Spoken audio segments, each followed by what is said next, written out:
pas avec les infidèles, sous un joug étranger. Car quel rapport y a-t-il entre la justice et l'iniquité? Ou qu'y a-t-il de commun entre la lumière et les ténèbres?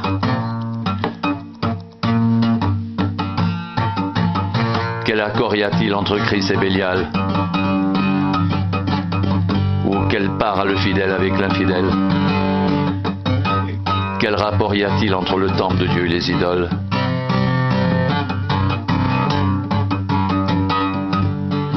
Car nous sommes le temple du Dieu vivant, comme Dieu l'a dit.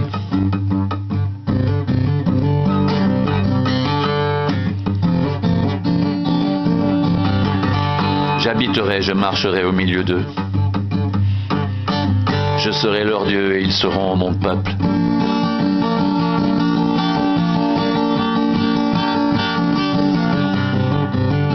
Sortez du milieu d'eux et séparez-vous, dit le Seigneur. Ne touchez pas ce qui est impur et je vous accueillerai. Je serai pour vous un père et vous serez pour moi des fils et des filles, dit le Seigneur Tout-Puissant.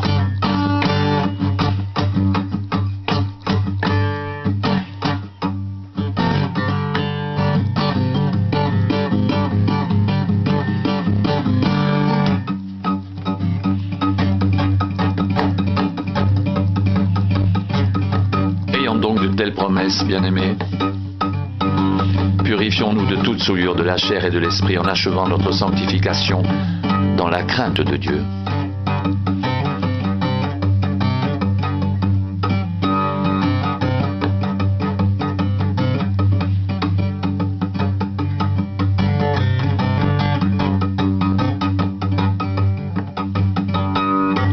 Ne vous mettez pas avec les infidèles, sous un joug étranger, car quel rapport y a-t-il entre la justice et l'iniquité?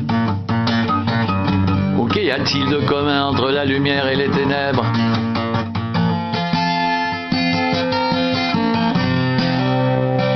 Quel accord y a-t-il entre Christ et Bélial? Ou quelle part a le fidèle avec l'infidèle? Quel rapport y a-t-il entre le temple de Dieu et les idoles?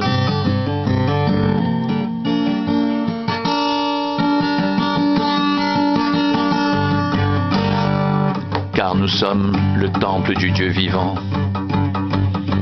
Comme Dieu l'a dit, j'habiterai, je marcherai au milieu d'eux, je serai leur Dieu et ils seront mon peuple.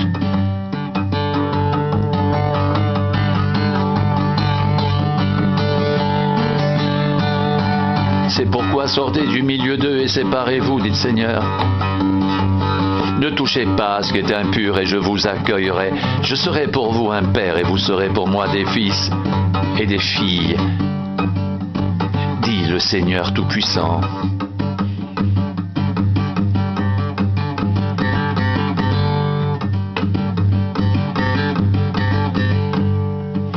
C'est pourquoi nous ne perdons pas courage.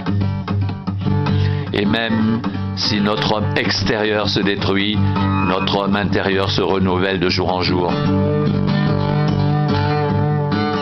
Car nos légères afflictions du moment présent produisent pour nous, au-delà de toute mesure, un poids éternel de gloire, parce que nous regardons non point aux choses visibles, mais à celles qui sont invisibles. Car les choses visibles sont passagères, et les invisibles sont éternels. Nous savons en effet que si cette tente où nous habitons sur la terre est détruite, nous avons dans le ciel un édifice qui est l'ouvrage de Dieu, une demeure éternelle qui n'a pas été faite de main d'homme. Aussi gémissons-nous dans cette tente,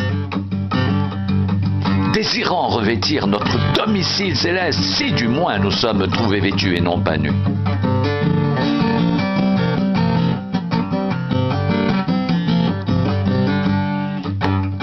Car tandis que nous sommes dans cette tente, nous gémissons accablés, parce que nous voulons non pas nous dépouiller,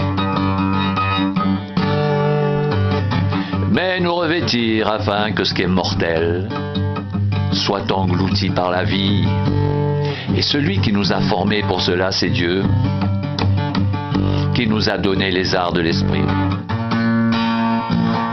Nous sommes donc toujours pleins de confiance. Et nous savons qu'en demeurant dans ce corps, nous demeurons loin du Seigneur, car nous marchons par la foi et non par la vue.